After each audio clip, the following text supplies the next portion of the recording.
In this clinically extremely important paper, Winnicott attempts to show that patients' fear of breakdown can be a fear of events that have already occurred, but that were never fully experienced, and so have yet to be experienced. The word breakdown refers to a breakdown of one's defensive structures, a coming apart at the very core of one's own ego, what Winnicott refers to as the breakdown of the unit self. The patient with a fear of breakdown carries within a deep need to remember in the present these events and the unthinkable anxieties that they induced, so as to be able to place the events into the past instead of fearing their emergence in the future. The therapist must provide a safe enough holding environment in order for this process to occur. Fear of Breakdown, 1974. Written by D.W. Winnicott. Read for you by Burt Reynolds. Preliminary statement. My clinical experiences have brought me recently to a new understanding, as I believe, of the meaning of a fear of breakdown. It is my purpose here to state as simply as possible this understanding, which is new for me, and which perhaps is new for others who work in psychotherapy. Naturally, if what I say has truth in it, this will already have been dealt with by the world's poets, but the flashes of insight that come in poetry cannot absolve us from our painful task of getting step by step away from ignorance towards our goal. It is my opinion that a study of this limited area leads to a restatement of several other problems that puzzle us, as we fail to do as well clinically as we would wish to do, and I shall indicate at the end what extensions of the theory I propose for discussion. Individual variations. Fear of breakdown is a feature of significance in some of our patients, but not in others.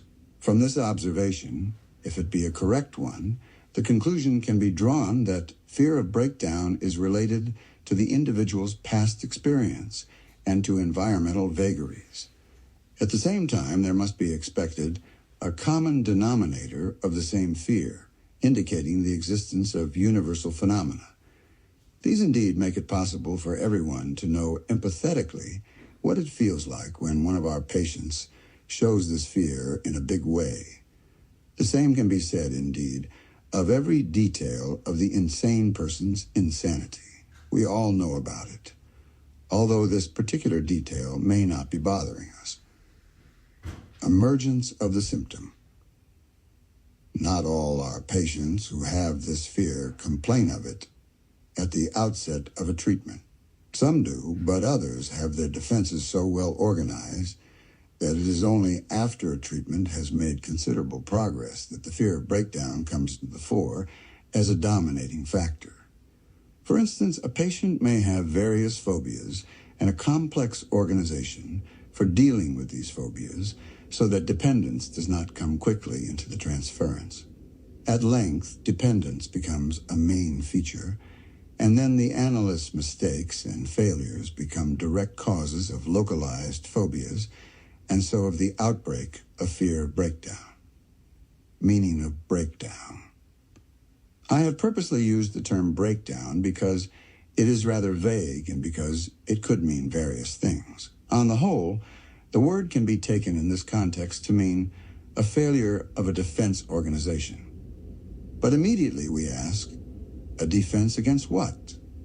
And this leads us to the deeper meaning of the term, since we need to use the word breakdown to describe the unthinkable state of affairs that underlies the defense organization. It will be noted that whereas there is value in thinking that in the area of psychoneurosis, it is castration anxiety that lies behind the defenses, in the more psychotic phenomena that we are examining, it is a breakdown of the establishment of the unit self that is indicated. The ego organizes defenses against breakdown of the ego organization, and it is the ego organization that is threatened.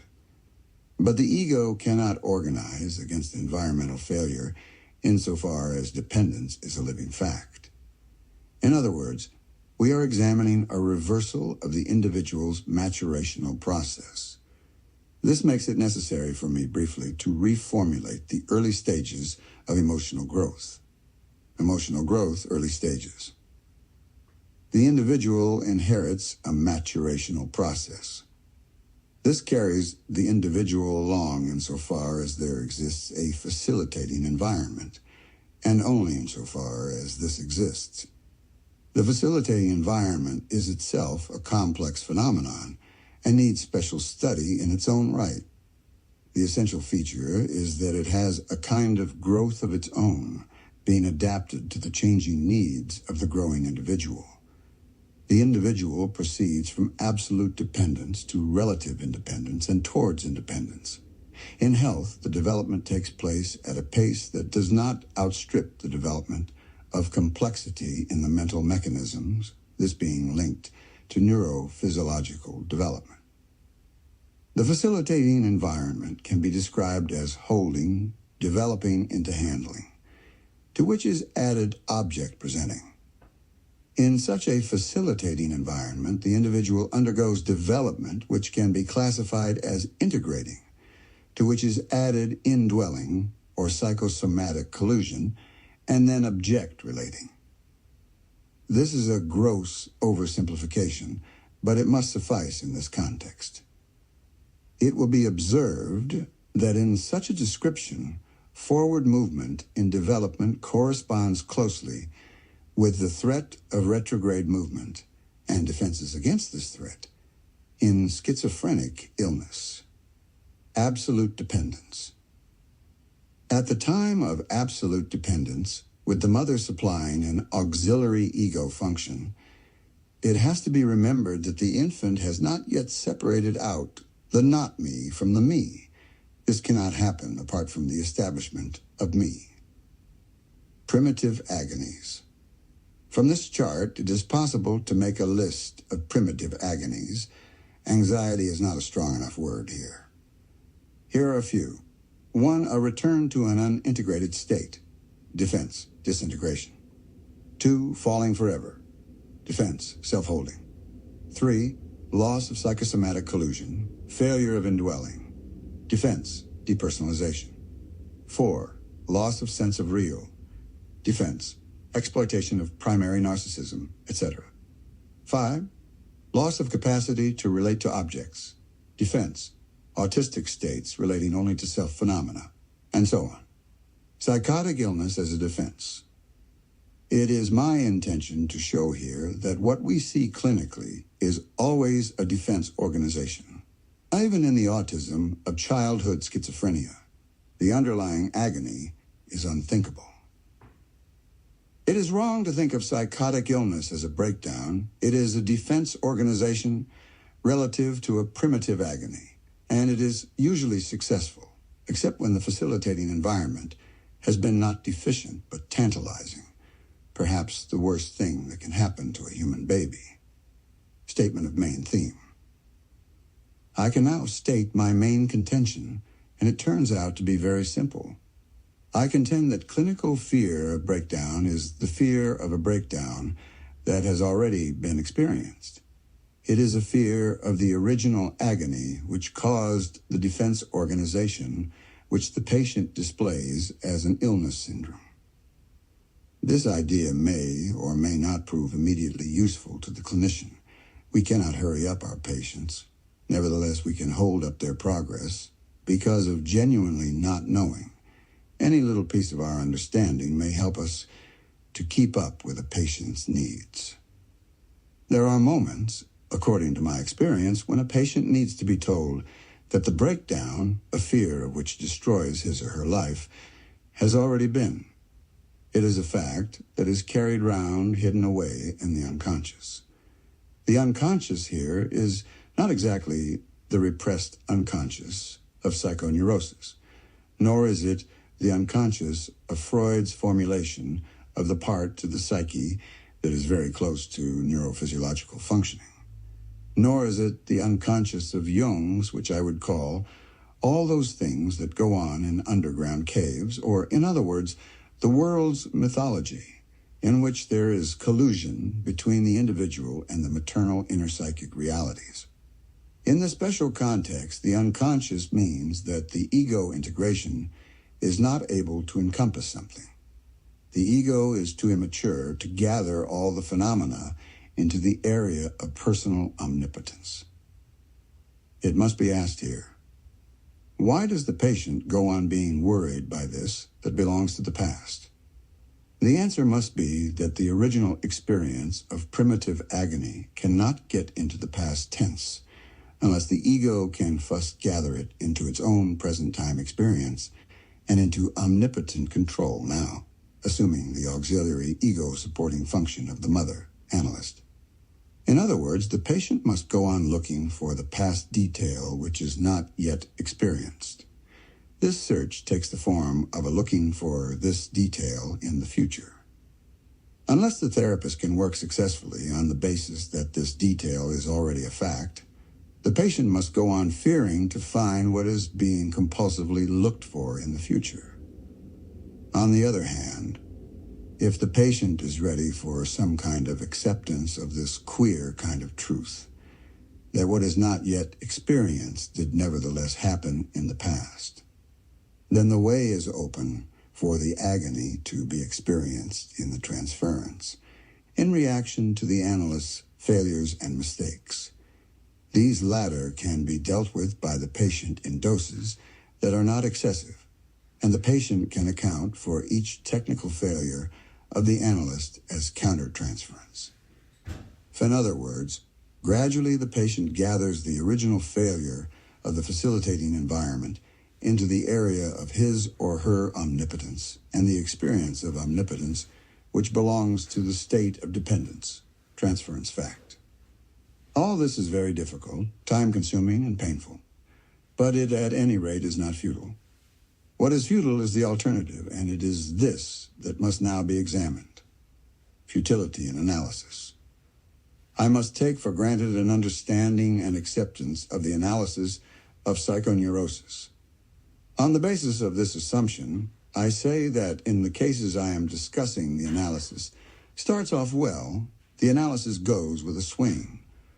What is happening, however, is that the analyst and the patient are having a good time colluding in a psychoneurotic analysis, when in fact, the illness is psychotic. Over and over again, the analyzing couple are pleased with what they have done together. It was valid, it was clever, it was cozy because of the collusion. But each so-called advance ends in destruction. The patient breaks it up and says, so what? In fact, the advance was not an advance. It was a new example of the analyst playing the patient's game of postponing the main issue. And who can blame either the patient or the analyst, unless, of course, there can be an analyst who plays the psychotic fish on a very long psychoneurotic line and hopes thereby to avoid the final catch by some trick of fate, such as the death of one or other of the couple, or a failure of financial backing. We must assume that both patient and analyst really do wish to end the analysis, but alas, there is no end unless the bottom of the trough has been reached, unless the thing feared has been experienced. And indeed, one way out is for the patient to have a breakdown, physical or mental, and this can work very well. However, the solution is not good enough if it does not include analytic understanding and insight on the part of the patient. And indeed, many of the patients I am referring to are valuable people who cannot afford to break down in the sense of going to a mental hospital. The purpose of this paper is to draw attention to the possibility that the breakdown has already happened, near the beginning of the individual's life. The patient needs to remember this, but it is not possible to remember something that has not yet happened. And this thing of the past has not happened yet because the patient was not there for it to happen too. The only way to remember in this case is for the patient to experience this past thing for the first time in the present. That is to say, in the transference. This past and future thing then becomes a matter of the here and now, and becomes experienced by the patient for the first time. This is the equivalent of remembering, and this outcome is the equivalent of the lifting of repression that occurs in the analysis of the psychoneurotic patient, classical Freudian analysis. Further applications of the theory. Fear of death. Little alteration is needed to transfer the general thesis of fear of breakdown to a specific fear of death. This is perhaps a more common fear, and one that is absorbed in the religious teachings about an afterlife, as if to deny the fact of death. When fear of death is a significant symptom, the promise of an afterlife fails to give relief, and the reason is that the patient has a compulsion to look for death. Again, it is the death that happened but was not experienced that is sought. When Keats was half in Io with easeful death, he was, according to the idea that I am putting forward here, longing for the ease that would come if he could remember having died, but to remember he must experience death now. Most of my ideas are inspired by patients to whom I acknowledge my debt. It is to one of these that I owe the phrase phenomenal death. What happened in the past was death as a phenomenon, but not as the sort of fact that we observe. Many men and women spend their lives wondering whether to find a solution by suicide, that is, sending the body to death, which has already happened to the psyche. Suicide is no answer, however, but is a despair gesture. I now understand for the first time what my schizophrenic patient, who did kill herself, meant when she said, "All I ask you to do is help me to commit suicide for the right reason instead of for the wrong reason." I did not succeed, and she killed herself in despair of finding the solution. Her aim, as I now see, was to get it stated by me that she died in early infancy. On this basis, I think she and I could have enabled her to put off body death till old age took its toll. Death, looked at in this way as something that happened to the patient, but which the patient was not mature enough to experience, has the meaning of annihilation.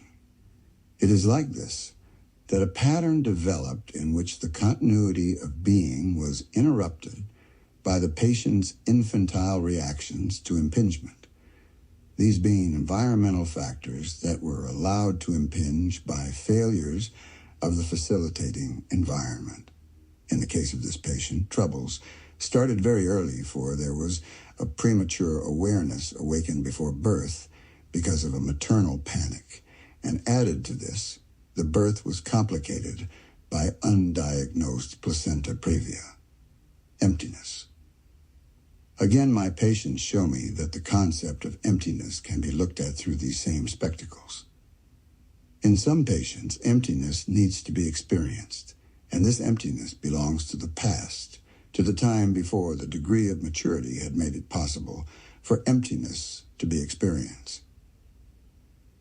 To understand this, it is necessary to think not of trauma, but of nothing happening when something might profitably have happened.